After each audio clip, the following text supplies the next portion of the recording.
સુરત શહેરમાં SOG police અને સુરત મહાનગરપાલિકાના અધિકારીઓની ટીમ બનાવીને સ્કૂલ, કોલેજ જેવા શૈક્ષણિક સંસ્થાઓની નજીકના અંતરે આવેલા પાનના ગલ્લા, ચા નાસ્તાની લારી, ટપરીઓ તેમજ સ્મોકિંગ ઝોન આઈડેન્ટિફાઈ કરીને સરપ્રાઇઝ ચેકિંગ હાથ ધરવામાં આવ્યું હતું, જેમાં કુલ 7 સ્થળો પર પાનના ગલ્લાઓની રસીદો બનાવી 3000નો દંડ તેમજ એક પાનના ગલ્લાનું દબાણ દૂર કરવામાં આવ્યું હતું। સુરત શહેરમાં પોલીસ દ્વારા no drugs in Surat city અભિયાન ચલાવવામાં આવે છે, જેના ભાગરૂપે પોલીસ દ્વારા લોકોમાં વધુને વધુ જાગૃતિ ફેલાય અને લોકો ડ્રગ્સનું સેવન કરવાથી બચે તે હેતુસર પોલીસ દ્વારા સમયાંતરે જનજાગૃતિના કાર્યક્રમો તેમજ સરપ્રાઇઝ ચેકિંગ સહિતની કામગીરી કરવામાં આવે છે।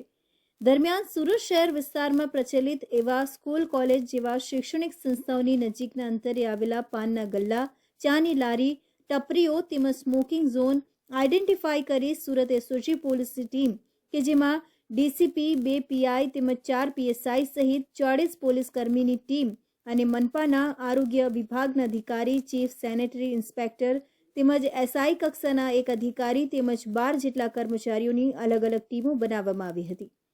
આ ટીમો દ્વારા લારી ગલ્લાઓ પર સરપ્રાઇઝ ચેકિંગ હાથ ધરવામાં આવ્યું હતું।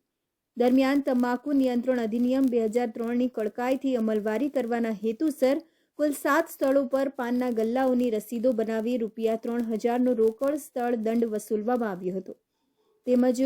ઓલપાડી મહોલા ગોળદોડ પાસે આવેલા શ્રી વિષ્ણુ પ્રસાદ ત્રિવેદી પ્રાથમિક શાળા પાસેથી એક પાનના ગલ્લાનું દબાણ શાખા દ્વારા દબાણ દૂર કરવામાં આવ્યું હતું। આ કાર્યવાહી દરમિયાન ડ્રગ્સ અંગેની કોઈ ગુનાહિત પ્રવૃત્તિ ચાલતી હોવાનું જણાઈ આવ્યું ન હતું।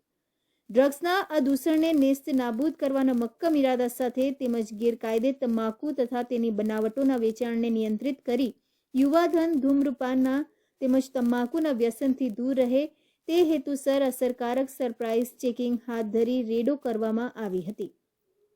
સુરત એસઓજી પોલીસ દ્વારા આવનારા દિવસોમાં પણ આ પ્રકારનું સરપ્રાઇઝ ચેકિંગ તથા રેડ કરવાની કાર્યવાહી સતત ચાલુ રાખી